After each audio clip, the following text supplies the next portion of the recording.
Welcome back to WagerTalk.com. Saturday college football action. We've got Northwestern at Michigan. I'm joined by Bryan Leonard. Bryan, I got to ask you this. Michigan defense, are they as good as they look, or is it, who they've played? Well, you take a look at who they played. There haven't been that many outstanding offenses. Utah's the best one, and obviously Utah played a little bit better against them. But that was the first game of the season with a new coach, so I kind of throw that game out. A lot of Utah fans on Twitter were upset with me because I didn't have them in my top 25 last week. But, you take a look at these two teams.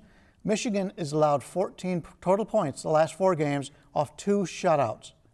And I made a joke on Twitter. I talked about last week the Duke-BC game, total of 36. 36, I said the offenses aren't going to make the trip. Now we're seeing a total of 35 here. When was the last time you saw this many games in the 30s in college football? I never, with today's college football, no. I didn't think we would see. I didn't think we would ever see it unless it was a monsoon or something there. It's a first half total, basically, in a lot of these games. I look at this one and, people look at the back-to-back shutouts. And, Maryland last week, Maryland's got a lot of problems. Yes. They're not a good football team. Their offense has struggled. But people are going to point to the BYU game.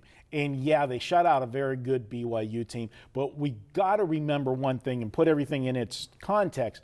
BYU was playing their 3rd game in 4 weeks on the road, and they had played a bunch of physical games in a row, games that they were extended to the limit, and they played a murderous schedule. BYU, they opened up at Nebraska, then they come home and played Boise, then went on the road and played UCLA, and then went to Michigan. You have a 4-game schedule like that, and then you end it with a physical Harbaugh team, and we talked about that when we did that video that week. It was a total disadvantage for BYU. They were beat up, and that magnified the situation playing a physical team.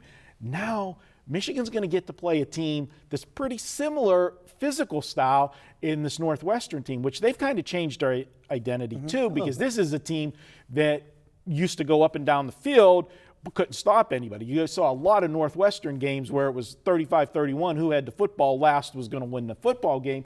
And here's a team that held Stanford the first week of the season to 6 points. And I know you were high on Stanford at the beginning of the season, and the stock fell right away after one game, and we've seen what Stanford's come back and done since then. But they've played a soft schedule too. But last week, a Minnesota team that we thought was not great, but not to be shut out like they were last week. This Northwestern defense is huge. Yeah, they played very well, and they have to win on defense because the offense, as you said, is pretty limited. And it's interesting, when I take a look at teams' 80-yard or longer drives, that tells me a team can either sustain a drive or a team can have a big play. Neither one of these teams has allowed an 80-yard drive this football season. That is amazing, and that shows you why the total is only 35 here. Yeah, they're going to have to work for it. Well, this is a game that a lot of people are going to be watching, and we try every week to pick one or two games for the national spotlight game, and this is it this week. Michigan, one thing I'm going to point out, they got a big game next week, probably the second biggest game on their schedule all year. For Michigan State, it's the biggest game because it's a rivalry. It should be a rivalry for Michigan too, but unfortunately for Michigan, their main rival is not their in-state rival, it's Ohio State. So this will be the second most important game on their card coming up next week. Does Michigan get caught looking ahead at all? I don't think they can get caught looking ahead, and I don't think their coach is going to let them get caught looking ahead here. I can only look at the under in this game. I don't think I've ever said that in a college football game with a total of 35. But it's going to be very tough for both these teams to score. They don't have the big playability, and the defenses know what the other's going to do. They play all the time. Well, Bryan says to look at the under.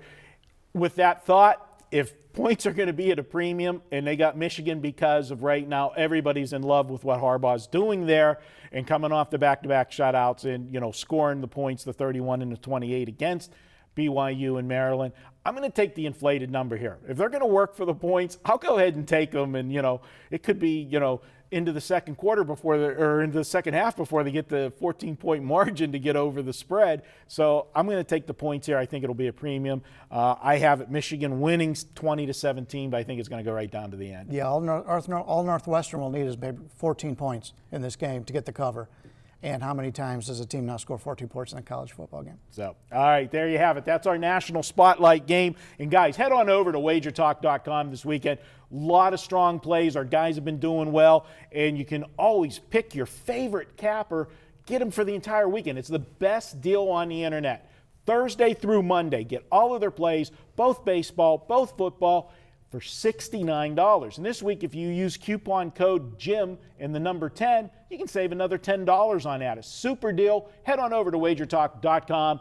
That's it for this video. Be sure to check out all of our other videos at WagerTalk.com. He's Bryan Leonard and Marco D'Angelo. Good luck.